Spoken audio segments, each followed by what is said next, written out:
it's been going on It has. for a long time. I Yeah. think up to now it's about 7,600 people that have been deported back to their countries. So, you know, knowing that, and your parents, I mean, they're not in that situation where they're faced with this stuff. But how does that make you feel? Well, it must make Loretta.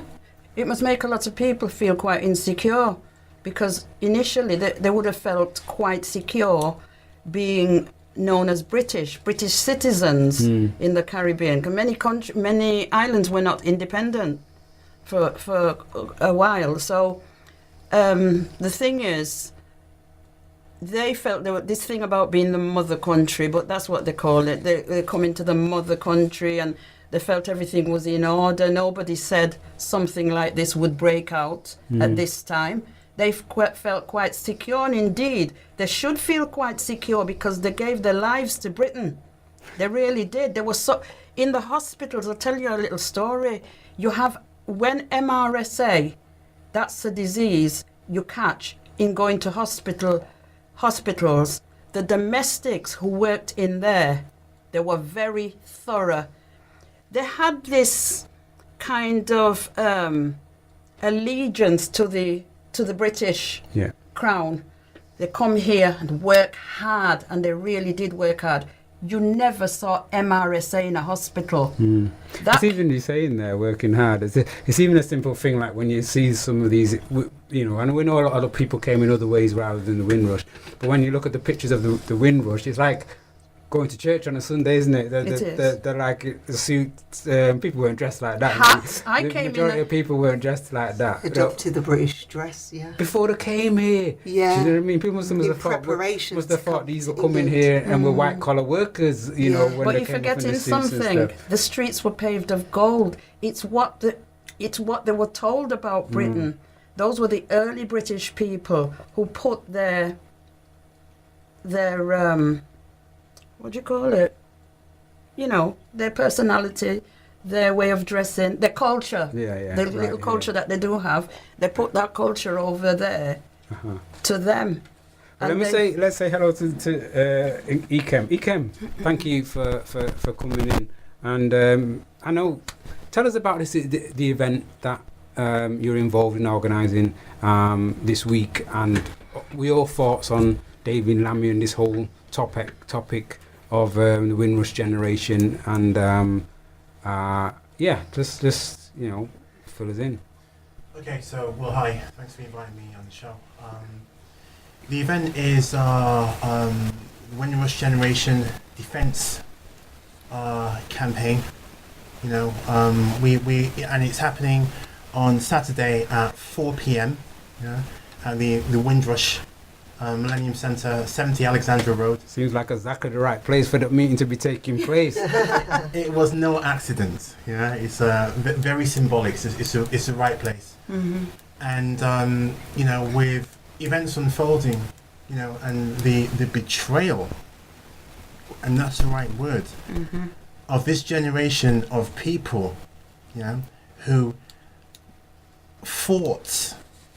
Yeah, this is the thing. They say that you know, the Windrush Generation, built the country back up, from the war, But they neglect to say how many Caribbeans, how many Africans served and fought Hitler's troops, fought the SS,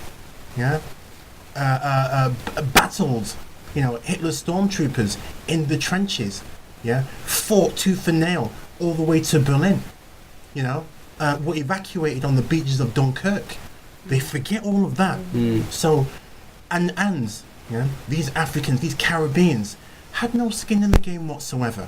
They were not being affected. They were not being troubled by Hitler. But they came and they served and they helped this country defeat Adolf Hitler. Once we could say job done, but that wasn't enough. After that, we came over, this generation came over and built the country up again, which had been leveled by German bombers, Messerschmitts, V1 missile bombs, V2 destroyers. The country had been leveled And our parents and grandparents came, yeah, and we built the country back up. So, yeah, to then say to that generation, yeah, their children, to say to them, you don't belong here. You are not British. You are illegal. We're going to send you home, inverted commas. Yeah? It's the worst kind of betrayal. It's the worst kind of betrayal. And it cannot go, the insult, which it is, cannot go unanswered by the community. Yeah? We will not be silenced. We will have our say. We will, I believe Saturday is going to be a tasty one. Yeah, and I suppose for a lot of people, because hearing, not even sense, to some people it would have sounded like rumours, but they were actual facts, in the sense that people were going home to visit family and then finding out that they couldn't return back to this country. So therefore, excuse me, there was many people who wanted to sort out their papers or whatever, but couldn't even feel confident to approach the Home Office or whatever, because people had done that. And once they'd gone to try to do what they were saying that they should do, which we now know they shouldn't have had to do, they were being held and being detained, and the papers being taken away and then being stopped from work. It's shocking. It's really shocking to know that families came over. I mean, sometimes we get images and we feel it was, a single man and a single woman or a married couple, but people came over with children.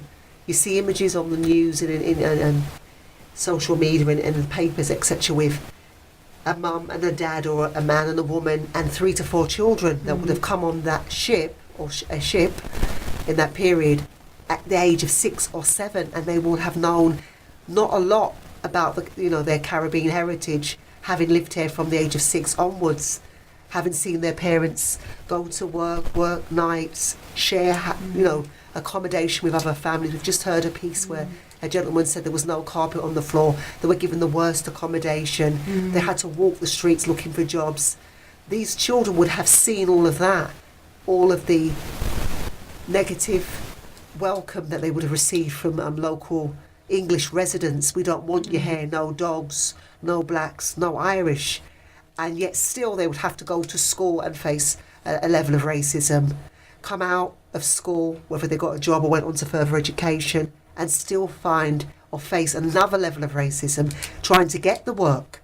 Then once they got work, having to go through the trials and tribulations that you will go through in any society that is not used to a certain type of immigrant, and then having to be at this stage of their lives in their 50s and 60s facing deportation, being deported, and then having to go through this. I just couldn't imagine, I cannot imagine what the Windrush generation will be going through, having seen, experienced, lived, worked, and then denied rights and deported. I think it's shocking. But as Ikem was kind of like alluded to, we can talk about the Windrush generation, but obviously it has ripples, it has ramifications, not just for those who are going through this right now. That's what I said. You kind of like look and say, okay, then if they can act like this towards these people who have done that, then what about all the others? And there's no fairness there?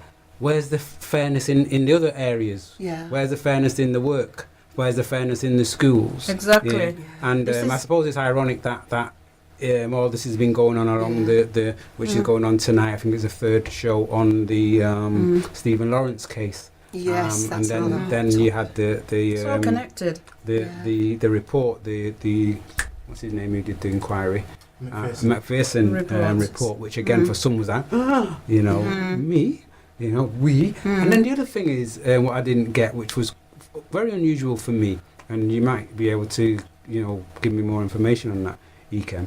They said something about some papers or whatever the Home Office got rid of. Yes. What was that? It was the landing cards. Say that again. 2010. The landing cards, which were the slips that proved, who came, from where they came.